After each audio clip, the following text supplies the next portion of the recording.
The views and opinions expressed in this program are those of the individuals involved and do not necessarily reflect the official policy or position of Radyo Agri 90.1 FM management.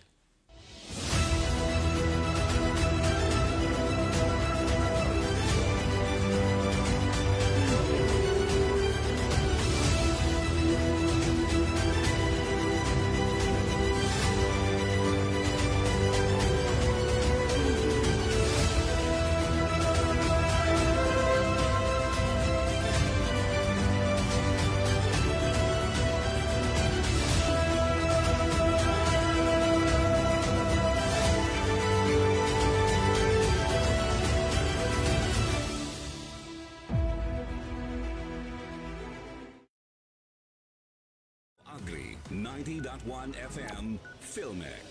Sa Agri, ikaw ang bida sa paggamit ng agri-makinarya, tamang teknolohiya, balita at impormasyon. Radio Agri 90.1 FM Filmek.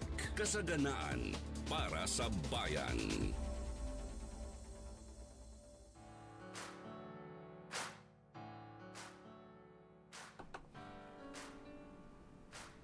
Arangkada magsasaka, usapang RCEP na. Modernong pagsasaka, kaagapay ng magsasaka. Aarangkada ang magsasaka sa tamang makinarya.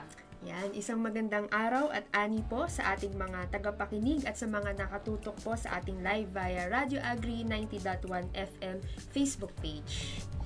Welcome po sa panibagong episode ng Usapang RCEP. Ako po si Pia. At ako naman po si Gian. Kami po ang inyong makakasama tuwing Miyerkules at Biyernes 10 to 11 in the morning. Yan. So, syempre bago tayo mag-umpisa sa ating panibagong episode dito sa Usapang RCEP, babatiin po muna namin ang aming mga butihing director dito po sa Filmek. Syempre, ang ating Director 4, si Sir Dionisio G. Alvindia. Good morning po, Sir. Ang ating Director 3, si Sir Joel V. Dator.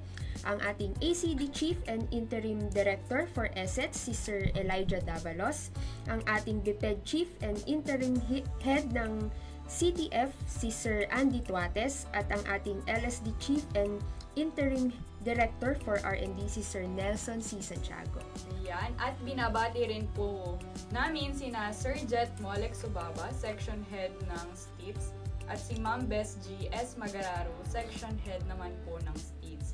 Siyempre, isang maulan na pagbati rin po sa mga empleyadong naririto at nakikinig, lalong-lalo na po sa ating magigiting na drivers na kasalukuyan pong nakatravel ngayon. Ayan, naway mag-ingat po ang lahat sa bawat travel po natin. Yes, so dito sa Usapang RCEP, so syempre magkakaroon tayo ng short description kung ano nga ba ang Usapang RCEP. So sa Usapang RCEP ay tatalakayin po natin ang mga mahalagang impormasyon tungkol sa RCEP Mechanization Program ng Filmek, kabilang ang mga layunin nito, mga benepisyo para sa mga magsasaka at kung paano ito nakakatulong sa pagpapabuti ng produktibidad at pagiging competitive ng sektor ng agrikultura sa bansa. Ayan, sa huling episode po ay tinalakay po natin ang mga impormasyon tungkol sa harvesting, pati na rin po ang mga dagdag na impormasyon dito. Kasama po si Sir Mario V. Pascua. Ayan, Science Research Specialist 2 mula sa Technology, Management and Training Division ng ating ahensya, Philippine Center for Post-Harvest Development and Mechanization. Ayan. Kung na-miss nyo po ang episode na ito, ay maaari po ninyo itong panoorin o balikan sa Facebook page ng Radio Agri 90.1 FM Filmek at sa official Facebook page po ng DA Filmek. Yan, tama ka dyan, partner. So bago po tayo magpatuloy sa ating programa ay narito po muna ang mga impormasyon at mga aktibidad tungkol sa RCEP Mechanization Program. Sabay-sabay po natin panoorin ang balitang RCEP.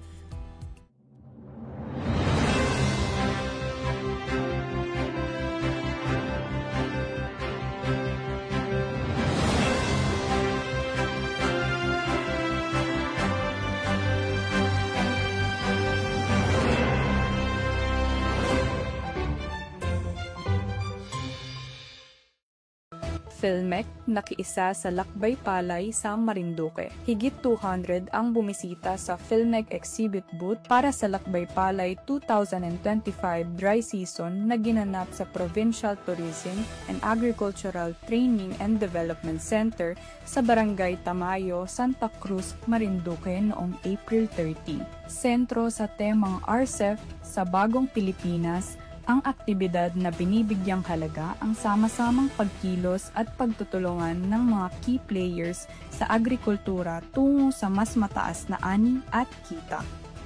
ITSO PhilMec staff lumahok sa race program review. Dumalo ang PhilMec ITSO team sa isinagawang Year 2 semi-annual review ng Central Luzon Regional Agri-Aqua Innovation System Enhancement Program kung saan kabilang ang ahensya. Ito ay ginanap noong April 28 sa Baler, Aurora. Layunin ng aktibidad na talakayin ang mga accomplishments, plans, challenges at best practices ng bawat race projects. PhilMec TMTD, sumailalim sa pagsasanay sa Palay Check System. 22 staff ng TMTD ang nakibahagi sa 5 araw na pagsasanay na isinagawa ng Philippine Rice Research Institute o PhilRice noong April 21 to 25. Layon ng programa na palawakin ang kaalaman at kasanayan ng mga extension workers ng PhilMec sa epektibong produksyon ng palay gamit ang Palay Check System. 27 FCAs lumahok sa RCEF training courses. 27 farmers cooperatives and associations ang nakiisa sa 15 batch ng RCEF training courses noong April 28 hanggang May 1, 2025. Umabot sa 133 farmer members mula Isabela, Aurora, Bulacan at Leyte ang natuto sa wastong paggamit at pagmementena ng mga makinaryang RCEF. Gayon din sa tamang paghahanda ng punla para sa mechanical na paglilipat tanim. Training workshop sa RPS Management patuloy na isinasagawa. Patuloy ang pagsasanay na ginagawa ng EDD tungkol sa Operation and Management ng Rice Processing Enterprise sa ilalim ng RCEF Mechanization na ginanap sa PhilMec Main Office. Ang nasabing pagsasanay ay dinaluhan ng 11 FCAs mula sa probinsya ng Cagayan, Isabela, Nueva Vizcaya, Quezon at Laguna na naglalayong dagdagan ang kaalaman at kakayahan ng benepisyaryong kooperatiba at LGU sa pamamahala ng kanilang rice processing enterprise.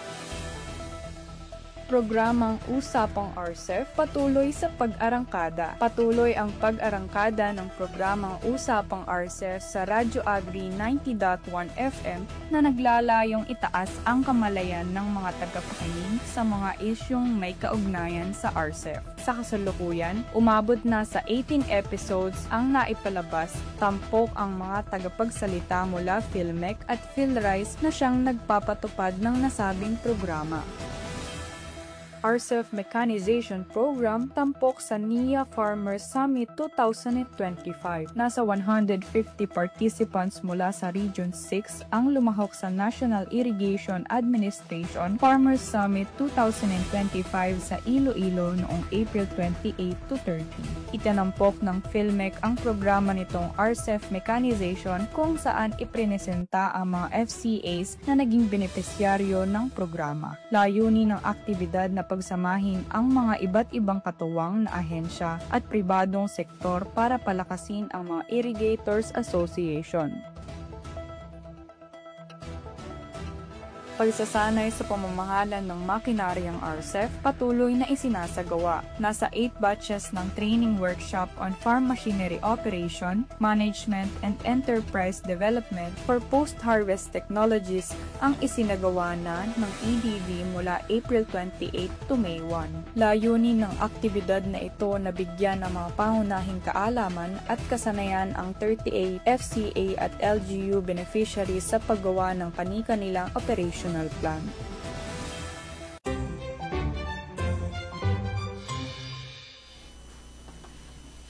Yan, at yan po ang mga impormasyon impormasyon na hatid sa atin ng Balitang RCEF. So para sa mga karagdagang update sa RCEF ay bisitahin lamang po ang Facebook page ng DA Philmec o ang website ng RCEF Mechanization Program na www.rcef.philmec.gov.ph. Ayan. So wag din po natin kakalimutan to hit the like button at i-share ang ating live. So live na tayo ngayon sa DA Philmec Facebook page. Ayan. So time check ngayon po ay 10:20 ng umaga. Ayan, ngayong episode po ay makakasama po natin muli si Sir Mario V. Pascua, Science Research Specialist 2 mula sa Technology Management and Training Division ng ating ahensya pa rin syempre. Tatalakayin naman po natin ngayong araw ang impormasyon tungkol sa troubleshooting and repair maintenance. Ayan, magandang araw po Sir Mario. Baka may gusto po kayong i-shout out. Okay, good morning po sa inyong lahat. Shout out po sa lahat ng TMTD people. Nasa iba't ibang dako sila ng Pilipinas dahil simultaneous yung mga conduct natin ng training. So, good morning po sa pangunguna po ni Sir Bartolome Serrero Jr. Good morning po sa inyong lahat at sa lahat ng mga tagapakinig po natin. Good morning po. Ayan, para umpisahan po ang ating talakayan, Sir, maaari nyo po bang ibahagi sa ating mga listeners po at viewers kung ano nga po ba ang internal combustion engine? Okay, so napakaganda ng topic po natin ngayon na kung saan yung repair and troubleshooting. Bakit po natin inaalam yung internal combustion engine? Kasi napakalawak ng topic about repair and troubleshooting. So ngayon, lahat naman ng makinarya na binibigyan ng Philmec ay merong makina. Siyempre, hindi naman yan gagana kung walang makina. So, para magkaroon ng idea paano i-repair yung mga makina ng mga makinarya ay dapat alam natin yung basic. So, meron tayong tinatawag na internal combustion engine. Ito yung dinesign to convert yung chemical energy in fuel into mechanical energy. Ibig sabihin, ito yung mga makina para yung fuel ay ma-convert into mechanical energy. So mamaya mas may intindihan nyo po kung ano yung internal combustion engine sa pag-uusapan po natin. Sir, ano po yung mga klasifikasyon ng internal combustion engine batay sa mga uri ng fuel na ginagamit? So, yung mga makina natin ay nahati sila sa dalawa. So, meron tayong tinatawag na gasoline engine. Ibig sabihin niyan ay ito yung mga makinarya na ang ginagamit natin ay gasoline. So, sa gasoline, maririnig natin dyan yung premium, saka yung unleaded. Yung unleaded, tinatawag yan ng mga ka-agree natin na regular. So, ang pinagkaiba lang po ng dalawa na yon is yung octane rating. Pag sinabi mong premium, mas mataas ang octane rating, mas mabilis yung combustion, mas mabilis siyang nasusunog, mas mabilis yung movement ng piston. Parang ganun yun. And then yung unleaded naman, yung regular, mas mababa ang octane, mas mababa yung combustion niya compare doon sa mas mataas na octane rating ng premium na tinatawag nating gasolina. Doon naman sa pangalawa, ito yung tinatawag nating diesel engine. So sa diesel engine naman, halos mga ka-agree natin, hindi naman siya masyadong gumagamit ng mataas na sa diesel naman, cetane naman ang tawag natin doon. Kung sa gasoline ay octane, cetane naman sa diesel. So yung mga, kung naririnig na ninyo yung mga tinatawag nating turbo diesel, yan yung matataas ang cetane number.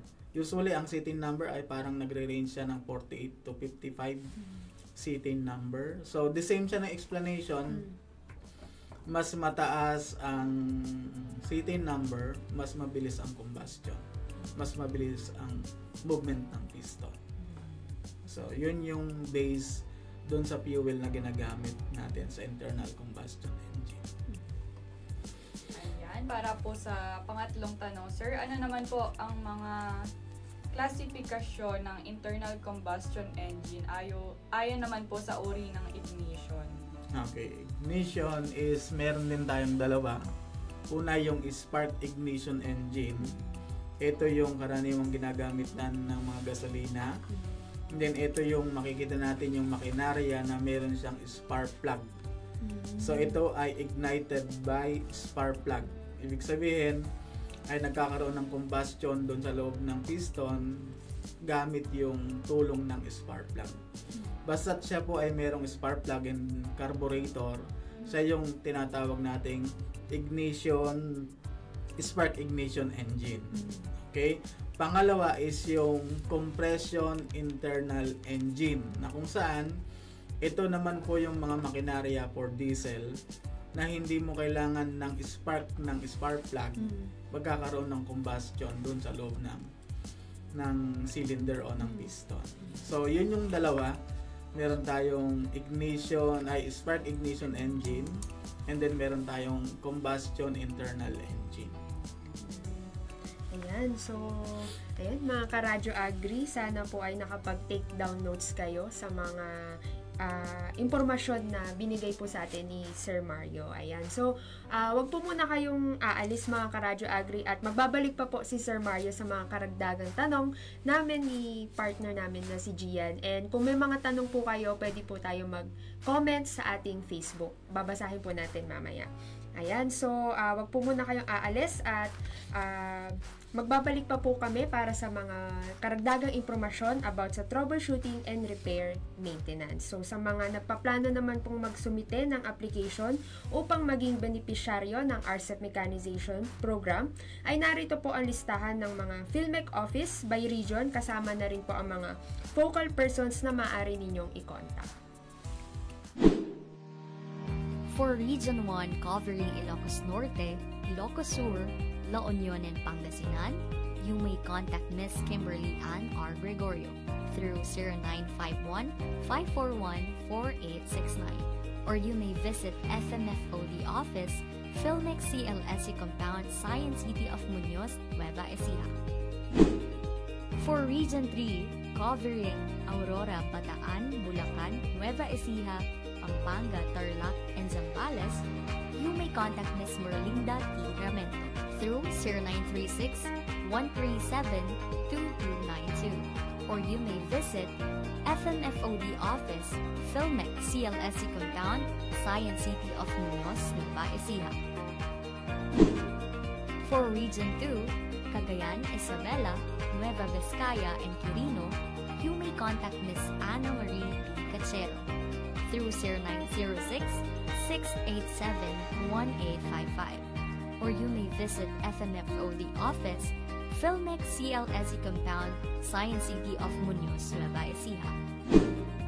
For Cordillera Administrative Region covering Kalinga, Apayao, Ifugao, Mountain Province, Abra, and Benguet, you may contact Ms. Laika Jane M. Pascual through 0905-691-7462, or you may visit Department of Agriculture, Regional Field Office 2, San Gabriel, Tuguegarao City, Cagayan.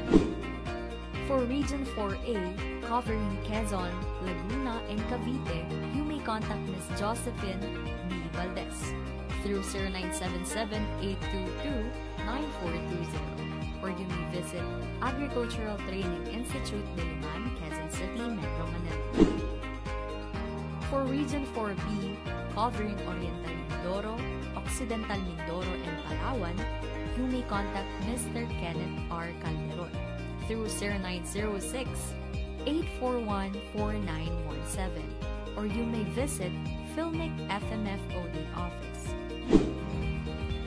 For Region 5, covering Camarines Sur, Albay, Masbate, and Sorsogon, you may contact Mr. Joseph D. Corporal Jr. through 0905-984-4402, or you may visit Department of Agriculture, Regional Field Office 5, P. Camarines Sur.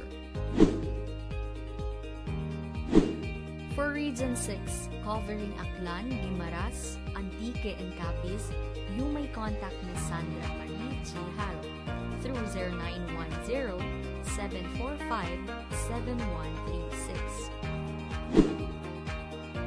For Negros Island region, covering Negros Occidental, Negros Oriental, and Siquijor, you may contact Mr. Rojan John P. Flores through 0961 204 4911, or you may visit Villar Seaport Farm School, Barangay San Jose, San Miguel, Iloilo. For Region 7, covering Cebu and Bohol, you may contact Mr. Raimundo G. Jimenez through 0928 779 6220 or 0965 837 1758, or you may visit Bohol Agricultural Promotion Center, Dao, Tagbiliran City, Bohol. For Region 8, covering Southern Leyte, Biliran, Western Samar, Eastern Samar, and Northern Samar, you may contact Aben B. Noble through 0965 360 8692, or you may visit ERTMDC AES Compound, Barangay Balinsasayaw, Abuyog, Leyte. For Region 9, covering Zamboanga Sibugay, Zamboanga City, Zamboanga del Sur, and Zamboanga del Norte, you may contact Ms. Aisel D. Salampit through 0997 761 6579 or 0948 559 2282. Or you may visit DARFO 9, Lenienza, Pagadian City. For Region 10, covering Bukidnon, Lanao del Norte, Misamis Occidental, Misamis Oriental, Camiguin, and Cagayan de Oro City, you may contact Mr. John Ray P. Liaban through 0931-818-0358, or you may visit DANMA CLRC Dalwangan, Malaybalay City, Bukidnon. For Region 13, covering Agusan del Norte or Dinagat Islands, Agusan del Sur, and Surigao del Sur, you may contact Ms. Jingle T. Palom through 0938-321-1477, or you may visit DA Caraga PEEDMO Building, Capital Site, Butuan City. For Region 11, covering Davao City, Davao del Norte, Davao de Oro, Davao Oriental, Davao del Sur, and Davao Occidental, you may contact Ms. Hazel B. Benavista through 0919-799-2413, or you may visit Darcy's Compound, Manambulan, Tugbok District, Davao City.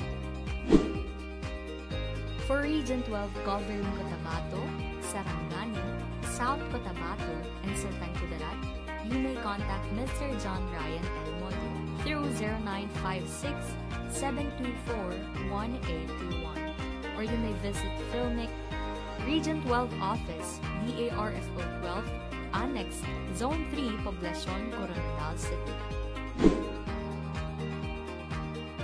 For BARMM, covering Maguindanao del Sur, Maguindanao del Norte, and Lanao del Sur, you may contact Mr. Khalid Y. Sangacal through 0930-346-8740, or you may visit Office of the Engineering Division, MA FAR, BARMM, Bangsamoro Government Center, Cotabato City.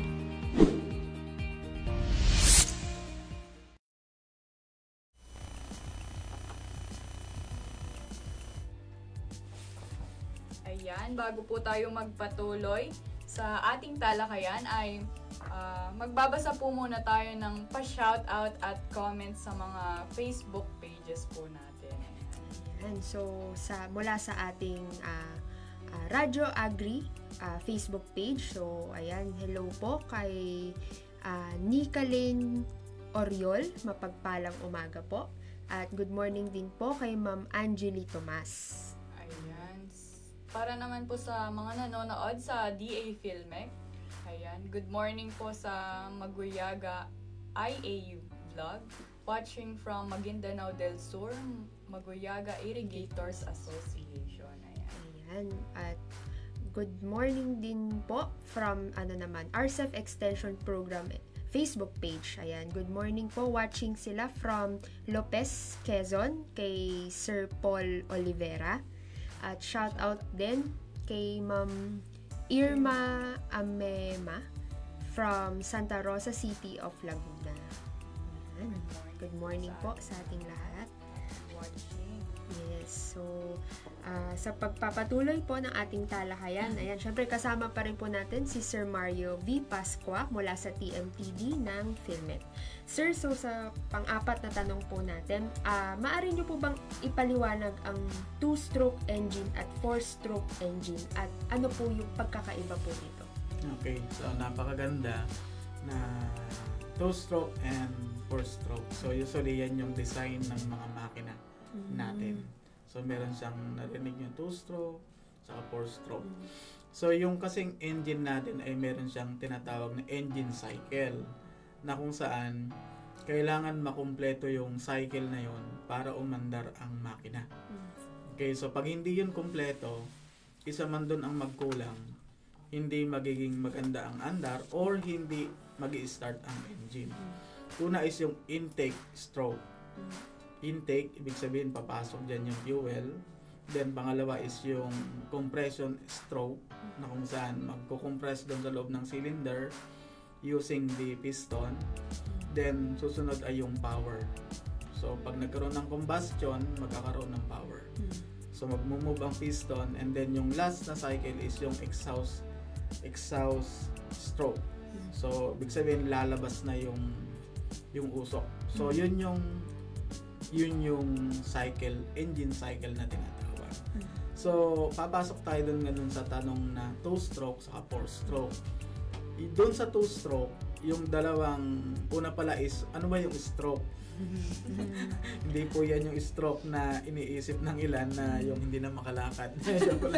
Yung pong stroke ay yung movement po ng piston from top dead center to bottom dead center. Ibig sabihin, mula po sa taas hanggang baba, pagbaba ng piston, yun yung stroke na tinatawag.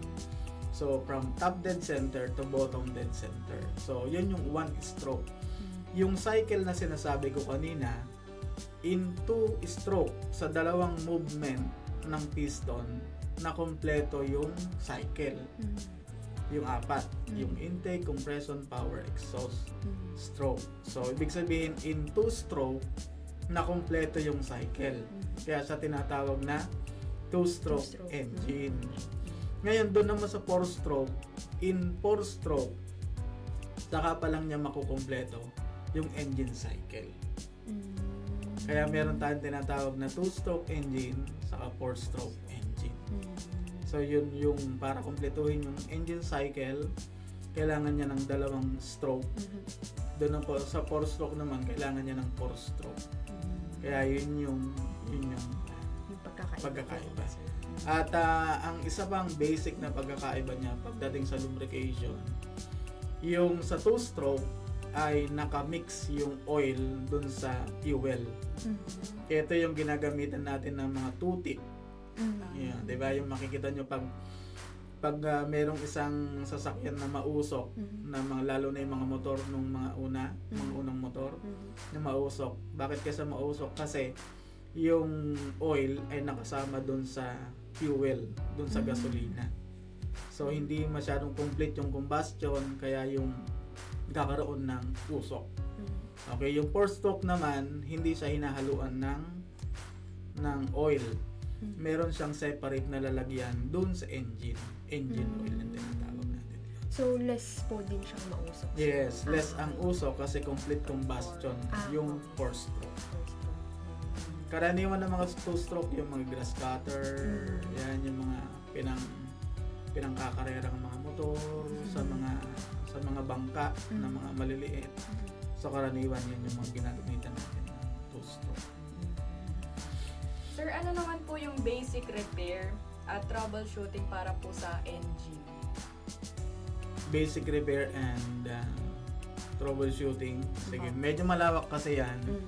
Pero pupunta na lang tayo dun sa karaniwang na experience natin sa pinamimigay natin sa PhilMec. Unahin natin sa gasolina. Mga ka-agri karaniwan, kasi yung ating mga makinarya ay hindi siya laging ginagamit. For example, yung transplanter natin na di gasolina, saka mo lang siya gagalawin o saka lang siya magagamit during planting season. So during pagyayari mo magtanim hanggang sa ma-harvest, naka-con na yan, nasa storage na yan. So, ibig sabihin nun, kapag hindi maganda yung storage, ang nagiging unang problema sa mga diesel gasolina is nagkakaroon ng bara yung carburetor. Okay? For example, yung carburetor ay merong dumi doon sa loob. Doon kasi sa carburetor natin, napakaliit po ng mga daluyan ng fuel dyan. Ibig sabihin po nun ay yun yung karaniwang nagkakaroon ng problema sa transplanter natin. Pag in-start mo siya at na-stop, ayaw nang niyang mandar. Okay? Kasi nga, yung pong intake stroke ay hindi na maayos. Nakuha niyo yung kanina intake.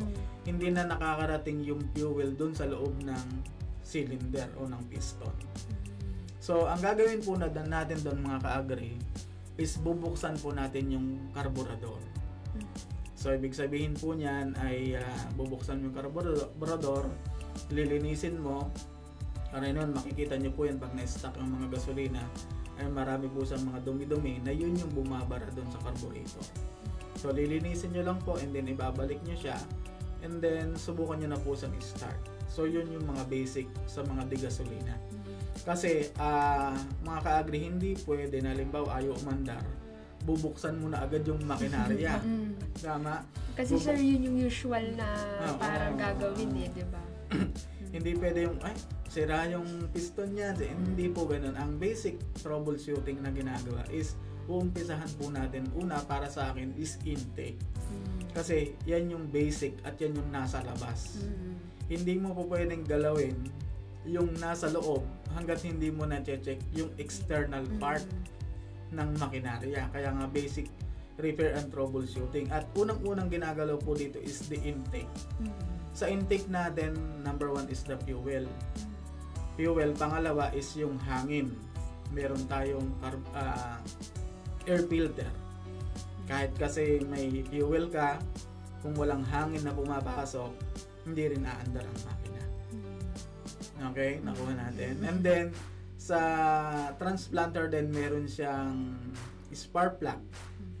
So, yung spark plug ang nag-i-ignite naman para magkaroon ng power dito sa ating gasoline engine.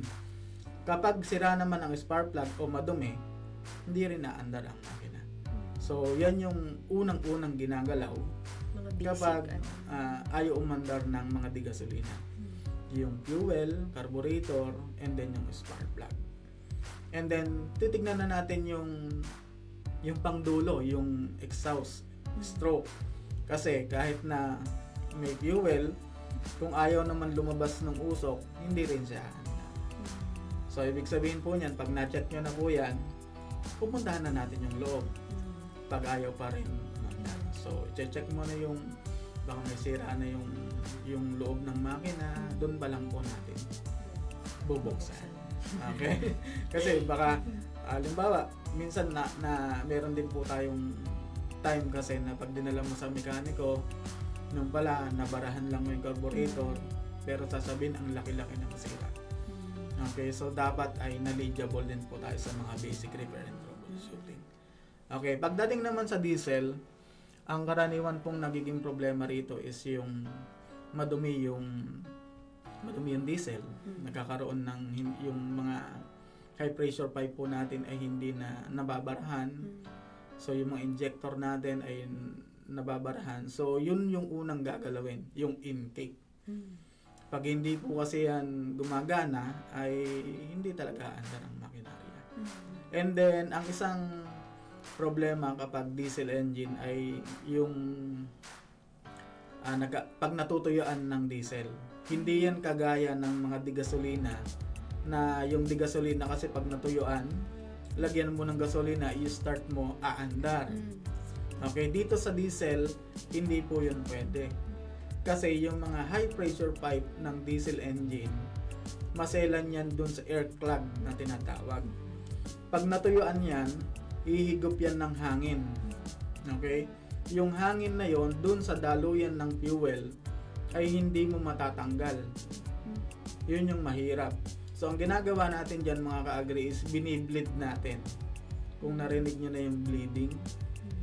So yung bleeding ay meron pong component sa makinarya na pinapump natin para ialis niya yung mga air clog ng mga high pressure pipe.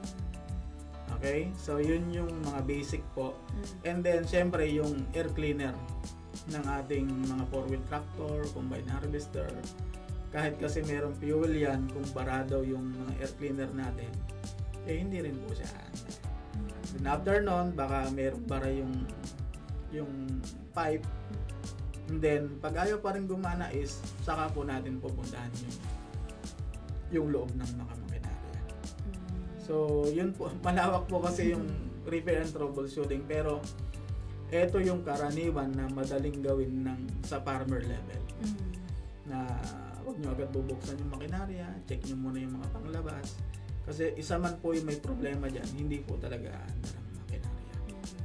Sir, may mga instances po ba na pag nakapagbigay po tayo ng machine, may mga instances po na parang ilang araw lang may, katulad po nan, parang may troubleshooting po na nangyari, na binabalikan po ba natin ito? Or paano po ba yung nangyayari? So, pag ilang araw pa lang na ginagamit, then may reklamo na or meron na silang nakitang sira, ganun, sir. Okay, so dalawa kasi yung possible po na maging panggalingan ng sira ng engine. Una is yung pagkakagawa, yung sa manufacturer mismo during ay pero hindi kasi masyadong malaki yung instance na ganun kasi madalang naman dumadaan yan sa quality check. Ibig sabihin yan, bago yan pawalan, ay na-check nila mismo yan. Pero hindi pa rin natin maiwasan kasi sa dami nga rin naman ng kine-check nila. And then pangalawang reason bakit nasisira ang engine is yung maling paggamit. Kaya napakahalang pinag-uusapan natin ngayon na dapat bago mo gamitin, na-check mo yung makinarya. Kaya tayo sa PhilMec ay tinuturo natin yung mga ganyan na dapat bago ka sumakay, na-check mo muna yung engine. So napakahigpit po natin sa mga ganito. And then isa po sa meron tayong grupo ng TPI dito sa technical inspection po ng PhilMec na kung saan sinisigurado na yung binigay o binibigyan natin sa mga beneficiary natin ng mga machinery ay talagang na-inspect. Hindi natin yan ipapagamit sa kanila ng may sira. At just in case na meron tayong nakita during inspection na sira, hindi muna natin ito ibinibigay, nire-report natin ito sa supplier. And then yung mga supplier naman po natin, sila yung mag-check kung ano yung problema ng engine. So mga ka-agri, wag nyo muna, for example, meron kayo nasira at bago pa lang, under warranty pa po kasi yan, wag nyo agad ipapagawa sa mga mekaniko, wag nyo gagalawin. Pinakamainam po is itawag sa PhilMec and then i-check po natin yan, tatawag po natin sa supplier. So, ayan mga ka-Radyo Agri. So, sana po nakakuha kayo ng mga informasyon para sa inyong mga makinarya. Ayan. So, sir, para sa huli nating katanungan, paano po ba, sir, yung tamang pag-handle ng engine at para maiwasan po yung mga ganitong basic repair, troubleshooting, maaari po ba kayo, sir, magbigay ng tips para sa ating mga listeners and viewers? Sige. Una ay pinakamainam para maiwasan ang sira is the proper maintenance. Pag tamad kang mag-maintain, siguradong maraming magiging problema. Okay? Parang tao lang din yan eh. Kung hindi ka marunong mag-alaga sa sarili mo, magkakasakit ka. Ganun din po sa makinarya. Kaya nga kung papansinin nyo, yung first training ng PhilMec is operation and maintenance. Hindi lang paggamit, kung hindi hinahaluan natin yun ng maintenance. Kasi ang buhay ng makinarya ay nasa maintenance. Okay, number 1 na dapat nating kine-check before the operation is the engine oil. So, ito kasi yung dugo ng makinarya. Pag ikaw ay operator at hindi ka nag-check, okay pa naman, bago pa naman, hindi mo alam kasi baka merong nagalaw dyan o merong nangyari na natuyan ng langis, saka mo pinaandar, sira ang makina natin.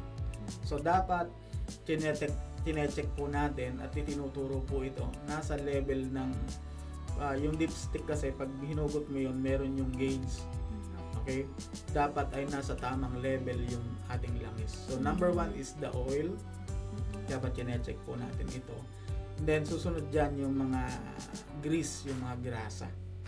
So for example, sa combine harvester, maraming moving parts dyan na kung saan pag yan ay napabayaan sa grasa, yung metal to metal contact, yun yung pinagsisimulan ng pagkasira ng machinery.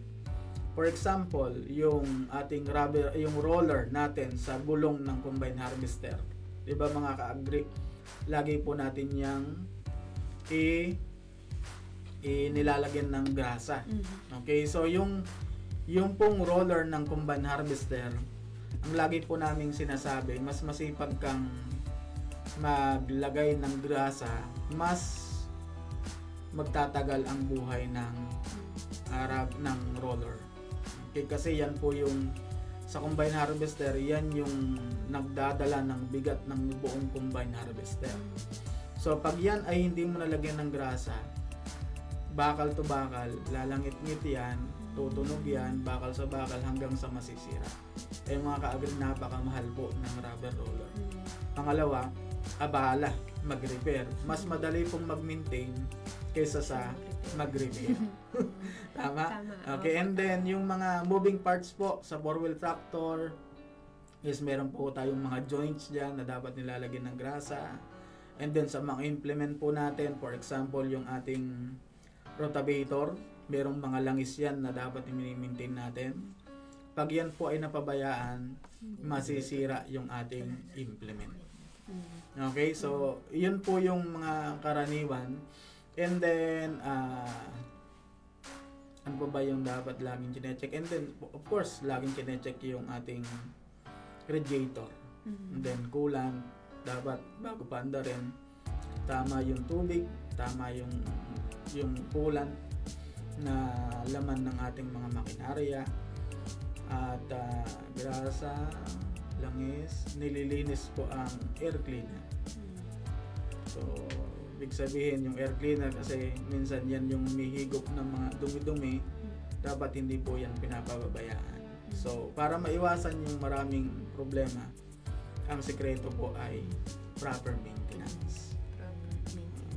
So sa proper maintenance, meron tayong booklet po, operator's manual na binibigyan ng supplier. Andun po lahat kung saan gagarasahan, gaano karaming grasa, gaano karaming langis.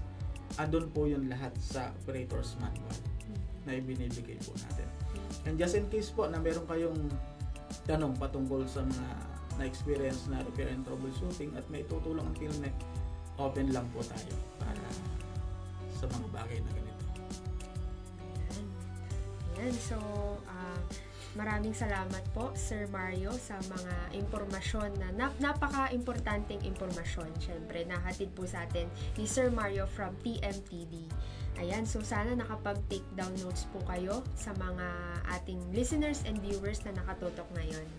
Yan, tandaan daw po natin na ang buhay po ng ating mga makinarya ay nakasalalay po sa maintenance. Yes. Proper maintenance. Yeah. Proper ni maintenance. Sir Mario. Ayan, so sir, baka meron pa po kayong gustong i-announce na mga upcoming trainings ni Sir? Sa ngayon po ay may mga naka-line up. Usually, parang nabanggit ko na nung mga naunang nag-speak ako dito, yung pong next level ng ating training is yung about sa repair and troubleshooting. Ito po ay mas malalim na pagsasanay patungkol sa repair and troubleshooting. So, ibig sabihin po niyan, iti-train natin yung mga operator and mga member ng Farmers Cooperative and Association para hindi sila laging nakaasa doon sa mga mekaniko sa lugar nila. Kung hindi, mismo na sila ang magre-repair yung mga basic na kaya nilang i-repair. So, yan po yung mga aabangan po nating training. And then, di po mawawala yung operation and maintenance training natin sa mga beneficiary ng PhilMec. Ayan. So, ayan, abangan po natin mga Karadyo Agri, yung mga upcoming trainings ng TMPD, kasama po si Sir Mario. Ayan, so, ayan, dito po nagtatapos ang ating episode mula sa troubleshooting and repair maintenance ng Usapang RCEP. So, lagi po sana kayo tumutok at makinig at maging updated sa RCEP Mechanization Program. Ayan, hanggang sa susunod, ako po muli si Gian. At ako naman po si Pia. Lagi po nating tatandaan na sa RCEP Mechanization Program ng PhilMec, may makinarya kang maaasahan. Ito ang Usapang RCEP, modernong pagsasaka kaagapay ng magsasaka. Aarangkada ang magsasaka sa tamang makinarya.